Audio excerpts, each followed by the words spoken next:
Hey everyone, welcome back. I'm Michael, and today we're going to be taking a look at some more spicy Reddit stories. Make sure to like and subscribe so we can hit 5,000 subscribers. Without further ado, let's begin. Our first story was posted all the way back in 2015 in the relationship subreddit. The user is named BastardDaughter94149. The post is titled, "My dad and half-siblings are not allowed to speak to me because I am the product of his affair. It hurts me and is affecting my self-esteem." When my mom was 20, she had an affair with my dad, who had been her math teacher in high school. Their relationship only started after she was a legal adult and graduated, but I do agree that it is creepy. My dad was and still is married. He has kids and is around 20 years older than my mom. 6 months into their relationship, my mom got pregnant and decided to keep me even though my dad tried to get her to have an abortion. He then came clean to his wife. In order to stay married, his wife told him that he could never see me or my mom again. They then kept me secret from the rest of my family. My dad pays child support, but that is the only contact I have ever had with him. My mom told me the truth when I was 11 and she thought I was ready to know. Before anyone says anything about her character, my mom readily admits she made a huge mistake carrying on with my dad and was immature and naive. She never makes me feel like a mistake though. We don't have a lot of money at all, but my mom is my best friend and makes so many sacrifices for me. 3 months ago, I was contacted on Facebook by a senior at a high school half an hour away from where I live. He introduced himself as my older half-brother and said he was contacting me because he just found out I existed and wanted to get to know his younger sister. We talked nearly every day for a month. He told me all about my half-sisters, my aunts and uncles, and my grandparents. I look just like my sisters, and my brother and I are similar personality-wise. For the first time, I felt like a part of a big, happy family. My mom was estranged from her parents and brother, so it had only been the two of us my whole life. As a kid, I always wanted a big brother, so this felt like a dream come true. I also hoped that someday I might get to finally meet my dad. We were just starting to make plans to meet up in secret when he left his Facebook open on their computer, and his mom found the messages to me. She threw a fit and threatened to leave my dad, as well as kick my half-brother out of the house and not pay for his college. My half-brother told me all of this in a really apologetic final message, telling me we couldn't speak anymore, but he said he was really unhappy about it and wished me the best. When I asked him if my dad had said anything to defend me, he said no. I feel worthless and like I am not worth being anyone's daughter. I didn't ask to be born. Why does my dad's wife blame me? I just want a proper family. Though this hurt before, when I found out the truth, talking to my brother and being so close to being whole, only to have that taken away felt like a cruel tease. I also feel like I can't tell my mom any of this because it would hurt her that I place such importance on my dad and his family. Does anyone have any advice on how to cope with this? TLDR, I am the result of my dad and my mom having an affair so he can stay married, and my dad is not allowed to have any contact with me. My half-brother found out about me and contacted me, getting my hopes up, but my dad's wife found out and has banned him from speaking with me as well. I feel like my entire existence is dirty. Please help me deal with these feelings.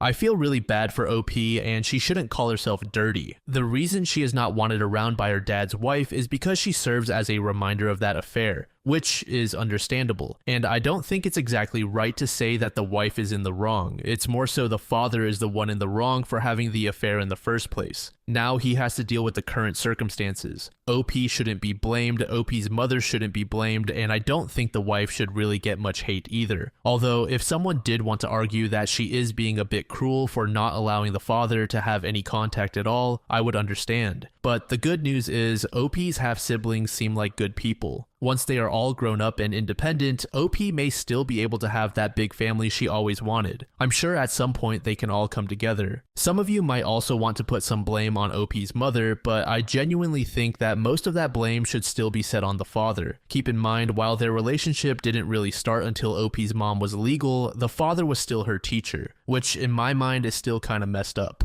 Less than a week later, OP provided an update. I know it's been a short amount of time since I last posted, but so much has happened already. First of all, the advice I got gave me the courage to tell my mom what had been happening. She was a bit hurt that I did not think she was enough. Not true at all, but I understand why it would come off that way. But I was even more upset that I had been feeling so badly about myself. I told her the morning after I posted before school, and she let me take the day off and took me out to lunch so we could talk about everything and rehash my feelings. She was glad I'd come into contact with my half-brother and said he sounded like a nice boy. She also said we couldn't talk anymore but understood why and did not blame him. The next day after we spoke, she told me that she thought I could use talk therapy. Apparently, she had seen one briefly when I was a baby and it helped her a lot. We couldn't get an appointment for soon, but in 3 weeks I will see a therapist for the first time. Now, for this next part, I will use names for the most part since there are many people, so it could get confusing otherwise. One comment in the last post stuck out to me. It said I could make a fake account of some sort and talk to my brother Ryan. I was kind of nervous about getting Ryan in trouble, but I did want to say a proper goodbye. During our last conversation, I was in shock and upset, so I didn't get the chance to tell him how much I appreciated him talking to me. So I found a way to do that and almost immediately found a really obvious way: Instagram. I made a fake one and messaged his account, telling him I didn't want to get him in trouble, but that it meant the world to me that he went out of his way to find me and that I loved him. I told him he didn't even have to reply, but Ryan did respond to me. He told me he loved me too and that he wanted to talk again when he was in college. He told me something else though. He told our older sister Haley about me a couple of weeks after he found me and that he thought she'd respond if I reached out to her. I have another older sister, Sarah, but she's a huge daddy's girl, so Ryan was afraid to tell her. Ryan said that she was nervous and shy about contacting me, so I should make the first move. He gave me Haley's school email and I sent her something telling her who I was.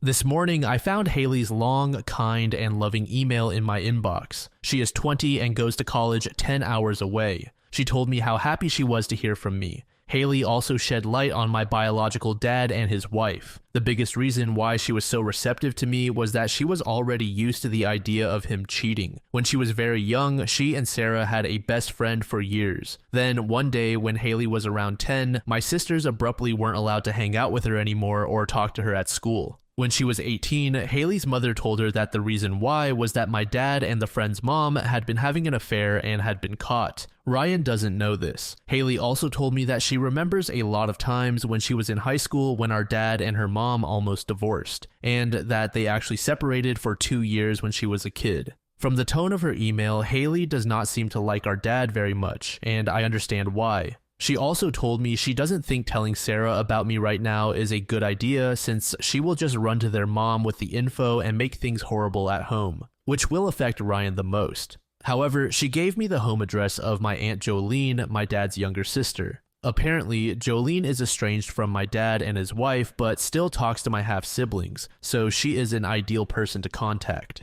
Thank you so much, Reddit, for helping to give me the courage to reach out and make all these family connections. I feel a bit selfish doing it, like I could be forcing my way into their lives. But they do seem happy to talk to me. I have one piece of sad news, however. Haley also told me that within the 2 months Ryan and I were out of touch, my paternal grandmother was diagnosed with Alzheimer's. She had been having memory problems for a year before the diagnosis, but the family is still very sad. However, I don't know if I should try to talk to my grandparents now. They have a lot on their plate, as does the rest of my extended family. I don't want to be a bother. TLDR, I'm going to get therapy and with the help of some of the advice in the last post, managed to establish contact with my half-sister. I also could be put in contact with my paternal aunt. Then about 2 weeks after that update, we get another update post. I wasn't originally going to update again, but I am in an emotional hole. Also, I saw the therapist I told you about on Thursday. I also have a few questions that I could use advice on. I was told last time to delete my account and posts. I will probably do that after this one, but I just need help. April 4th was my 15th birthday, and 2 days before that, I got a birthday card in the mail with a Starbucks card from my dad's family. It's not signed by him or anyone in particular, just from the last names. Also included with the card was a handwritten letter from my stepmom. Since this sub doesn't allow links, I've written it out here. If anyone wants me to send them a picture, just PM me. Dear OP, I have no nice way to say this to you, so I apologize if this comes off as harsh. Just know that I am writing as a wife and mother. I am trying to appeal to any common decency you may or may not have. My daughter told me she is in contact with you and she has done that only to hurt and punish me because of issues that are none of your business. Please don't let her do that. I don't know if you were raised with any understanding of family in your household, but in our family, we put the good of others over our own selfishness. Honestly, you are being very selfish in trying to get to my husband. He has provided for you these past years, and honestly, I'm hard-pressed to know what else you could possibly want. Please, OP, we were happy and at peace before you decided your own wishes mattered more than our ability to sleep well at night. I know you are young and young people are not the most empathetic, but I hope you will listen to me now. Stay away from my family. You are causing us nothing but pain. Signed, Dad's wife. I know it seems unreal, which is the main reason why I'll send a picture to anyone who wants one, and I'm still stunned that this was sent to me. A, who the hell does this? B, this has made me feel devastated and horrible. C, I'm really angry about her passive-aggressive digs towards me like I was raised like a wild animal because my mom made a mistake. I have done what she wants though. I don't think I'm ever going to contact any of them again. I already knew my sister had told her about me because 3 days before I got this, she emailed me saying she was sorry, but she was fighting with her mom and the truth slipped out because she was upset and wanted to hurt her. My brother genuinely hasn't been talking to me though, so he is still safe. I showed my mom the letter and she was pissed. She told me that she would give me a choice, but if I said yes, she would find my dad and confront him over his wife's actions. I don't know. I guess my questions for you guys are, how do I stop feeling like a stupid piece of pond scum? Should I get my mom to confront my dad? My gut tells her she shouldn't be involved, but at the same time, my more selfish side wants her to yell at him. Should I be the bigger person and send them a thank you card for my birthday present? Again, the father is really the guy who is in the wrong more than anyone. I'm actually surprised that his wife stuck by him even after he had a second affair. Earlier, I was thinking that the mom isn't in the wrong at all, but she was being kind of a jerk for not allowing her children to be in contact with OP. I also think it's a bit hypocritical of her to be doing that. In the letter, she says that OP is being selfish because talking with her family is splitting up the family, but the only person who doesn't want to talk to OP is her dad's wife. She doesn't want to talk because it will make her feel bad about the affairs that OP's dad had. If anything, she should either just split with OP's dad or seek couples therapy to get over this. OP isn't a bad person, and based on the little information we have on her biological mom, she also seems like a good person, so them having contact with OP's half-siblings should be no issue. Again, I don't think OP is being that selfish. It's the dad's wife being the worst here, but the dad is still the worst of everyone in this story. This next story we'll be looking at was created just 2 months from the time of this recording. It was posted in the Am I the AH subreddit by user Greatest Throwman. The post is titled AITA for not wanting to walk her down the aisle or lie in a speech. I, 41 male, have 2 kids with my ex-wife who is 42. My son is named John, 22, and my daughter Sally is 20. I'm remarried to my wife who is 28. I'm very close with my kids. My son is engaged to a woman named Abby. She seems nice, but has been a bit pushy trying to create relationships with my wife and me, though she's also awkward with her. Abby isn't close to her family. She told us many stories about why, and while some of her complaints don't seem awful, it's not my place to judge, and I didn't live it, so I can't know anyway. We've tried to be welcoming, but Abby has forced her way into some family traditions to which she wouldn't have been invited. In fact, no one outside of a specific family would have. She has been calling Sally sis after only a few months of dating John. She also has an odd sister/mother-in-law thing she does with my wife, and the one I'm most not a fan of is her wanting me to be more like her father. Not because we've clicked or anything, we are very different people. I'm not saying that in a bad way, just saying it's not based on how we get along or anything. My kids and I have a tradition when they come over, and we have a private catch-up in my office before they leave. This has become even more important to them because while they both get along well with my wife, they don't want to have personal conversations around her yet. Abby asked if we could talk. I explained the tradition that I would only have with my kids. But John later asked that I do it, saying Abby never had a caring conversation with her dad. We compromised that I didn't include her in the tradition, but did join the 2 of them for coffee and let her talk. Then she started calling me dad. She and John weren't even engaged yet. John pulled me aside and begged me to give her that. He laid this whole thing on me about me always being the dad she always wanted right in front of her, and that's all she wanted. She told me she cried when she saw me and Sally together. Sally still gives me random hugs. I'm a lucky dad. I didn't like it, but I did feel bad, so I let her call me dad. She wants me to walk her down the aisle and do the father-daughter dance. I don't want to walk her down, and I walk with a cane, so dancing is hard. At my own wedding, I only danced twice. John is begging me to do one, preferably in the aisle. They came over Sunday. John and I were talking and I thought about addressing it. That's when Abby walked in without knocking, asking if he'd told me yet. I asked John what she meant by that. John said she wanted me to say something about how having Abby is like having a second daughter during my speech. She also wanted me to emphasize how much I loved her. I just looked at him. She asked if I'd do the walk and dance for Sally, and I said of course. Abby yelled that she was my daughter too. I said it would never be the same. Sally was my actual biological daughter. I tried to explain I'd talk about her being a happy addition to the family, and I love how happy she makes John, which I thought was a good compromise, but she started crying. John apologized and they left, but he called me when they were home, nearly begging me to fulfill her requests, AITA, because I won't lie and say I love her or she's my daughter. Not to shame anyone, but I just feel like this is a really strange situation on Abby's part. I understand that she's only acting this way because she was sort of neglected as a child and never had a deep relationship with her parents. But to so obnoxiously request these types of things is borderline rude. It's coming from a good place, but her feelings are being delivered in a very poor way. I definitely don't think OP is being an AH in this situation. Less than a week ago, we got an update from OP. I had planned on writing this sooner, but life got in the way in a couple of really good ways. People on here were helpful and asked for updates, and I had a surprise free day, so here it goes. On Mother's Day, my kids and their partners go to visit my ex-wife, and it turns out my ex-wife and Abby are much closer than I realized. She calls her mom, which is part of where this comes from. Also, apparently, my ex has been egging it on. On Mother's Day, they were talking about the wedding, and I guess whenever Abby referred to me, it was as dad. My son apparently told her to let it go, which led to yelling. Abby kept going on about deserving to be my daughter, and my ex told her that she was right. My son was telling her that I was trying and she should be realistic about things. Sally told her I only had one daughter, which was apparently a response to Abby saying that they were both my daughters and therefore should be united. According to my son, Abby was crying. According to Sally, she was crying, yelling, and kicking before going to her room. Sally also told me she went off on her mom, but will not elaborate, so I don't know what was actually said. But knowing Sally, it must have been terrible. Around 2 a.m., I got a text from Sally's partner's phone saying, "Abby really is great. She hasn't been perfect, but you should give her a chance and you will learn to love her."